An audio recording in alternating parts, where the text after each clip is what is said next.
नमस्कार। अति आवश्यक सूचना। इलेक्ट्रिकल या इलेक्ट्रॉनिक से जुड़ी कार्य करते समय सर्वप्रथम सुरक्षा संबंधी सावधानियां एवं प्रत्येक सुरक्षा नियमों का पालन अवश्य करें एवं अपनी सुरक्षा अवश्य बरतें।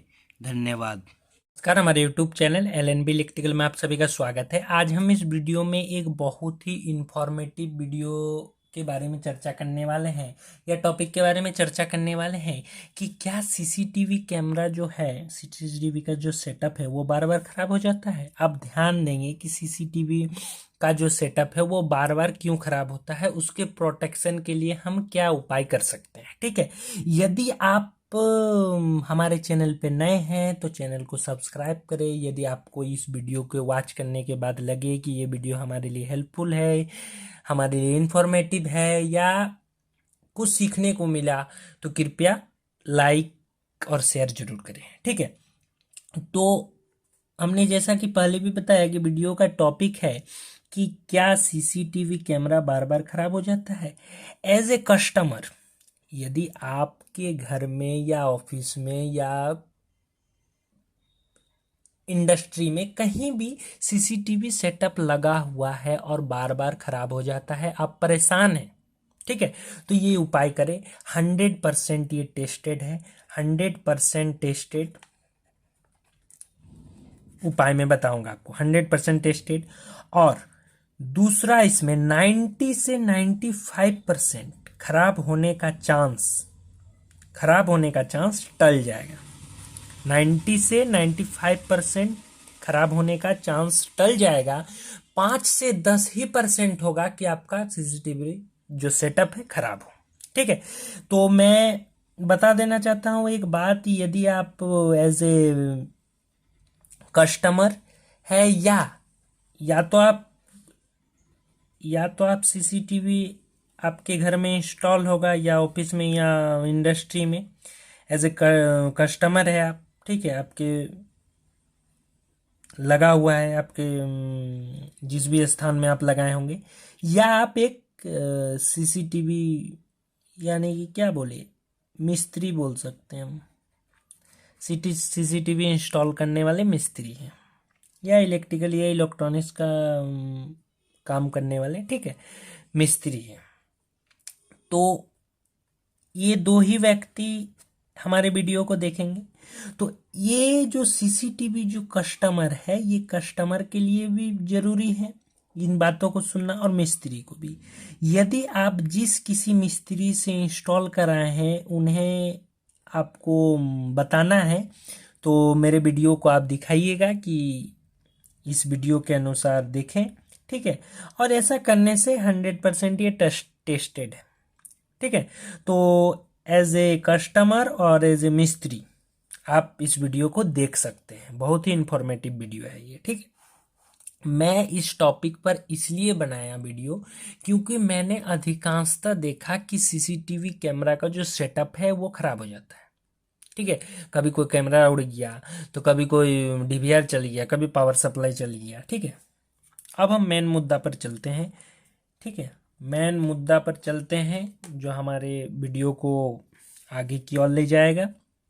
तो सबसे पहला देखिए, जो हम कैमरा के सेटअप में मेनली क्या क्या होता है, एक डीवीआर होता है, दूसरा पावर सप्लाई होता है। मेरे बातों को बड़ा ध्यान से सुनिएगा और अंत तक देखिएगा। ठीक है, पावर सप्लाई होता है, तीसरा जो होता है डीवीआर, पावर सप्लाई, और एक मॉनिटर होता है। ठीक है, अब पावर सप्लाई और डीवीआर के माध्यम से इंडोर,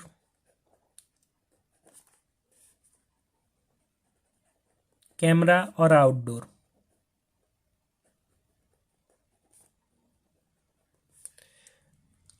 कैमरा में सप्लाई जाती है। ठीक है, इंडोर और आउटडोर कैमरा में। तो मेनली इन्हीं तीनों में हम सप्लाई को देते हैं, डीवीआर में, पावर सप्लाई में और मॉनिटर में। पावर सप्लाई और डीवीआर के माध्यम से इंडोर और आउटडोर कैमरा यानी कि डोम और बुलेट कैमरा में चला जाता है। और ठीक है, इसी प्रकार से ये सर्किट कंप्लीट होता है। तो डीवीआर, पावर सप्लाई, मॉनिटर को हम 100% नहीं तो 100% तो हम नहीं कर सकते हैं, जैसा कि मैंने आपको पहले भी बताया 90 से 95% हम सुरक्षित कर देंगे, 5 से 10% ही होगा कि कुछ खराब होने का कोई अलग कारण होगा। ठीक है, तो मेनली हम इन तीनों चीज़ों में कितना देते हैं, 230 वोल्ट एसी इनपुट देते हैं। तो इस सर्किट के पहले हम एक सर्किट का इस्तेमाल करेंगे जिससे ये सुरक्षित हो जाएगा। ठीक है, इन चीज़ों को लगाने से पहले सर्किट को हम सेव करेंगे। तो मेनली हमारी बातों को जरा ध्यान से सुनिएगा। दो हमारे पास सप्लाई है। किस किस चीज का सप्लाई है, एक फेज का और दूसरा है न्यूट्रल का। ठीक है, मैंने फेज को रेड से इंडिकेट कर दिया है। अब देखें, यहां फेज है, यहां न्यूट्रल है। अब हमें क्या करना है, जो फेज और न्यूट्रल जो सप्लाई आ रहा, और यदि अर्थ आ रहा हो तो अर्थ वाला जो पॉइंट है, जो अर्थ जैसे सॉकेट में, ठीक है, सभी में वो सप्लाई दे देंगे। तो अर्थ का मैं बात यहां नहीं कर रहा हूं। ठीक है, अर्थ का बात नहीं कर रहा हूं। फेज और न्यूट्रल हमारे पास दो वायर है, और प्रत्येक इलेक्ट्रिकल या इलेक्ट्रॉनिक से सुरक्षा संबंधी, कार्य करने संबंधी, इंस्टॉल करने के संबंधी, टेस्टिंग करने के संबंधी जितने भी रूल्स है सभी को अच्छी तरीके से फॉलो करने के बाद, माइंड में रखने के बाद ही इन सारे किसी भी सर्किट का या किसी भी सर्किट को इंस्टॉल करने का, किसी भी सर्किट को शुरुआत करने का मन बनाए। ठीक है, तो मैं जैसा कि बता रहा था कि फेज और न्यूट्रल दो वायर है। अर्थ का आप यदि अर्थ आपके पास है तो अर्थ का इस्तेमाल जरूर करें। ठीक है, अभी मैं अर्थ का नहीं बता रहा हूँ कि क्योंकि अर्थ का पॉइंट जो जिसमें है वो अर्थ का हो जाएगा पॉइंट, वो जैसे डीबीआर का है, पावर सप्लाई का है, 3 पिन प्लग, उसमें अर्थ का कनेक्शन कर दे, वो कोई बात नहीं है। लेकिन करना मतलब एज ए नियम बोलता है इलेक्ट्रिसिटी रूल कि आप करें, अर्थ का भी कनेक्शन करें। तो फेज न्यूट्रल आया है। अब फेज और न्यूट्रल जो आपके पास आया है उसके बीच एक लगा दे आप MCB मिनिएचर सर्किट ब्रेकर। कितने का लगाएं, 6 एम्पियर का। ठीक है, अभी मैं डीवीआर पावर सप्लाई मॉनिटर किसी में सप्लाई नहीं दे रहा हूं, सिर्फ मेरे पास सप्लाई है फेज और न्यूट्रल का, इसमें हमने एमसीबी लगा दिया। अब एमसीबी लगाने के बाद हम दो फ्यूज लगाएंगे, दो फ्यूज। ये F1 हो गया और ये F2 हो गया, दो फ्यूज लगा दिए। दो फ्यूज लगाने के बाद हम एक लगाएंगे, इन दोनों के बीच लगाएंगे हम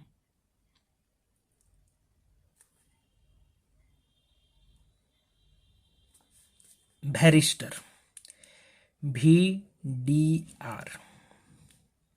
अब इसके बारे में थोड़ा हम चर्चा करते हैं, फिर वीडियो को आगे बढ़ाएंगे या सर्किट को आगे बढ़ाएंगे। जरा समझिए,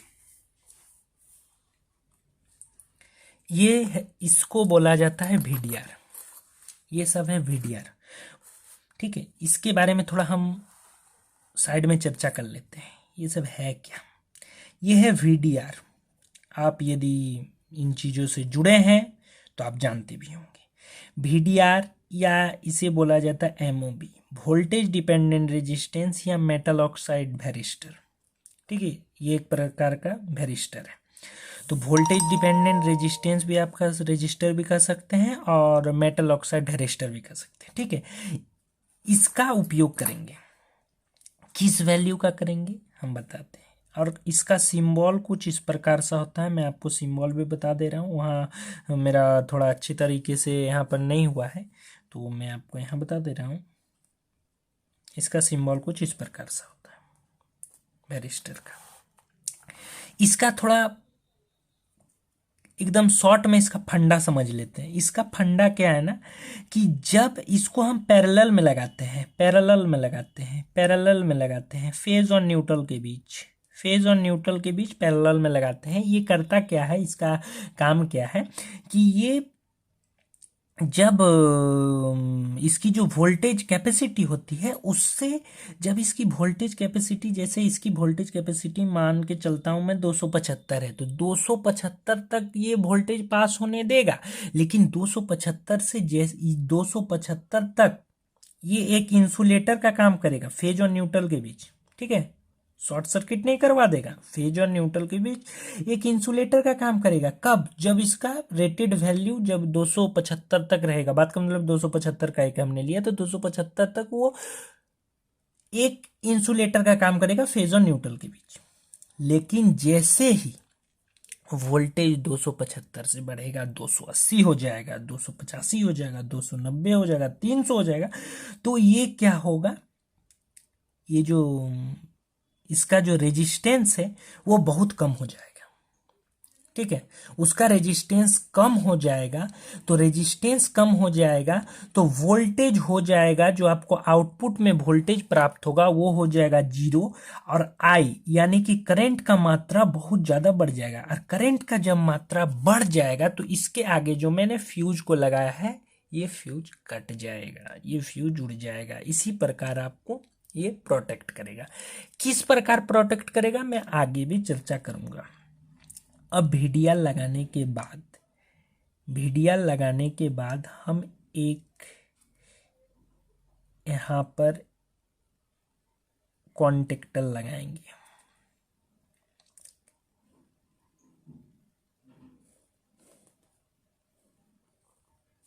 ये कॉन्टेक्टर का पोर्शन है, ठीक है,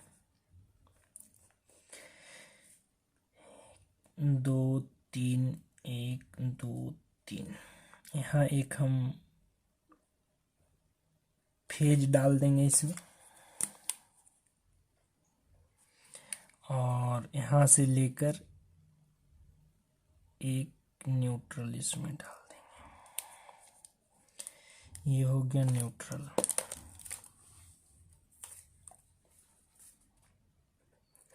और यहाँ से जो हमारा निकलेगा, यहाँ से जो कॉन्टेक्टर का निकलेगा, एक फेज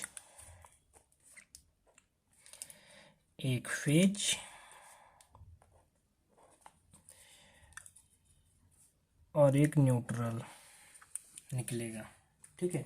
अब जरा हमारी बातों को ध्यान से सुनिएगा, ठीक है।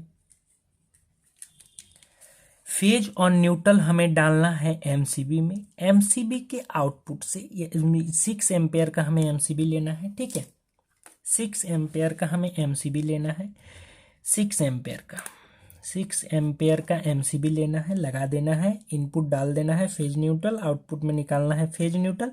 अब इसमें सीरीज जैसा कि यहाँ लगा हुआ है F1 और F2, 2 फ्यूज लगाना है। तो फ्यूज किस वैल्यू का रहेगा? फ्यूज यदि 8 चैनल तक आपका कैमरा का सेट है तो 2 एम्पेयर का आप लगा सकते हैं, 2 एम्पेयर का। यदि आपका सेटअप बहुत बड़ा है, बहुत अधिक कैमरों का है, तो हमें कमेंट कीजिएगा, मैं उसका भी जवाब आपको बता दूंगा, ठीक है, कितना एम्पेयर का फ्यूज आप लगाएं। अब वीडीआर, ये जो वोल्टेज डिपेंडेंट रेजिस्टेंस है, ये कितना वैल्यू का लगाएं? ये वीडीआर जो है, या एमओवी, ये कितने वैल्यू का लगाएं? ये लगाना है आपको S20 ले लीजिएगा, S20 डायमीटर, और के 275 ले लीजिएगा। 275 से जैसे ही वोल्टेज ये बढ़ेगा ये अपना काम कर देगा, ठीक है, एकदम ऑटोमेटिक, कुछ इसको करने की जरूरत नहीं। अब हमने यहाँ एक कॉन्टेक्टर इस्तेमाल किया है। कॉन्टेक्टर आप ले सकते हैं 3 पोल। कॉइल वोल्टेज जो होगी वो आप दुकान में जहाँ बोलिएगा ना, कॉन्टेक्टर आपको मिल जाएगा 220 वोल्ट। 220 वोल्ट एसी सप्लाई का होगा। दो कॉयल वोल्टेज, यानी कि देखिए हमने कॉयल में फेज एंड न्यूट्रल दे दिया, और कॉयल से लेकर ये जो पोल्स हैं हमारे normally open and normally close जब होगा, ठीक है, इनपुट में दे दिया हमने 2 फेज न्यूट्रल और आउटपुट में 2 निकाल दिया फेज न्यूट्रल। जब कॉन्टेक्टर ऑन की अवस्था में होगा, जब यहाँ वोल्टेज दिया जाएगा 220 वोल्ट 230 वोल्ट यहाँ सप्लाई होगा, तो कॉन्टेक्टर ऑन होगा, तो कॉन्टेक्टर ऑन होगा और उसी पोजीशन में होल्ड होकर रहेगा वो कॉन्टेक्टर, और हमारा फेज और न्यूट्रल मिलता रहेगा। तो इधर हमारा 230 वोल्ट से लेकर 240 वोल्ट आउटपुट हमें मिलेगा, 230 से 240। और यदि कभी जैसे कि लाइटनिंग के समय, मैं इस पेज में बात करता हूँ, लाइटनिंग के समय, वीडियो जरा मेरा लंबा हो जा रहा है, ठीक है, ज़्यादा समय का, इसलिए मैं जल्दी जल्दी लिख रहा हूँ। लाइटनिंग के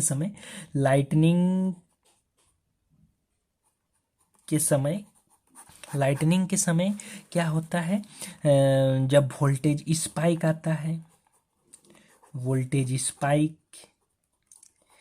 लाइटनिंग के समय ये आपको प्रोटेक्ट करेगा, ठीक है, प्रोटेक्ट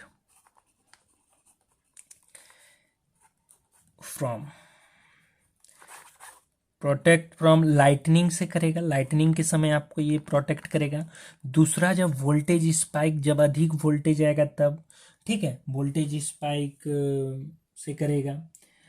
वोल्टेज जब सर्ज जाएगा, एकाधिक, जब लाइटनिंग के समय वोल्टेज जो सर्ज जाता है उससे आपको प्रोटेक्ट करेगा, ठीक है। चौथा जो आपसे प्रोटेक्ट करेगा ओवर वोल्टेज से, ओवर वोल्टेज से प्रोटेक्ट करेगा। तो ये जो हमने बात को बताया ये 100% टेस्टेड है, आप आराम से इस सर्किट को कर सकते हैं। हाँ, ये जो 3 पोल 220 कॉइल वोल्टेज 220 वोल्ट लीजिएगा, ठीक है, 3 पोल का। अभी भी यदि इस सर्किट से कोई आपके मन में सवाल आ रहा हो तो कमेंट कीजिएगा, मैं उसका जवाब दूंगा, ठीक है। मैं आशा करता हूँ कि आपको सारी बातों को समझा पाया, आप देख लें। मैं और एक बार रिकैप कर दे रहा हूँ। यहाँ फेज न्यूट्रल हमने डाला एमसीबी में, एमसीबी के आउटपुट से हमने 2 फेज, जो एक फेज और एक न्यूट्रल निकाला। फेज में एक फ्यूज लगाया, न्यूट्रल में एक फ्यूज लगाया, कितने एम्पेयर का, 2 एम्पेयर का। अब एक वीडीआर लगाया, कितने वैल्यू का, S20K 275 का। एक कॉन्टेक्टर लगाया 220 वोल्ट एसी, जिसकी कॉयल वोल्टेज होगी 3 पोल का होगा, और उससे हमने आउटपुट को निकाला जिसमें 230 से 240 वोल्ट हमारा आउटपुट होगा। अब इसमें क्या क्या प्रोटेक्शन होगा, लाइटनिंग का प्रोटेक्शन तो होगा ही, वोल्टेज स्पाइक के कंडीशन में या वोल्टेज सर्ज के कंडीशन में या ओवर वोल्टेज के कंडीशन में होता है। लाइटनिंग के समय अधिकतर जो वोल्टेज स्पाइक आता है, ठीक है, वोल्टेज सर्ज आता है, उसके कारण क्या होता है, सीसीटीवी का पूरा सेटअप का डामाडोल हो जाता है, खराब हो जाता है, ठीक है। तो इस वीडियो को मैं बहुत ही सोच समझकर और बहुत ही ध्यान से इसे तैयार किया हूँ, या इस सर्किट को तैयार किया हूँ। तो इसे फॉलो करें, ये 100% सुरक्षित होगा। हाँ, कभी जब आपको इस सर्किट को ऑफ करना हो तो इस एमसीबी के माध्यम से आप ऑफ कर सकते हैं, इस एमसीबी के माध्यम से ऑफ कर सकते हैं, इसीलिए हमने यहाँ एमसीबी दिया है। हाँ, ये जो फ्यूज है, कभी आपको जब वैसी स्थिति में, ठीक है, एबोनॉर्मल कंडीशन में, जब ये इस सर्किट में एबोनॉर्मल कुछ कंडीशन हो जाएगा तो ये फ्यूज सब उड़ सकते हैं। तो ये फ्यूज को आप देख ले, यदि कभी वैसा फॉल्ट हो गया हो, और वीडीआर भी कभी कभी ख़राब हो सकता है, ठीक है। तो ज़रा ध्यान से इस सर्किट को करें और इलेक्ट्रिसिटी रूल का पालन करें, तभी किसी इलेक्ट्रिकल या इलेक्ट्रॉनिक्स का कार्य करें, मेरी ये सलाह है। धन्यवाद।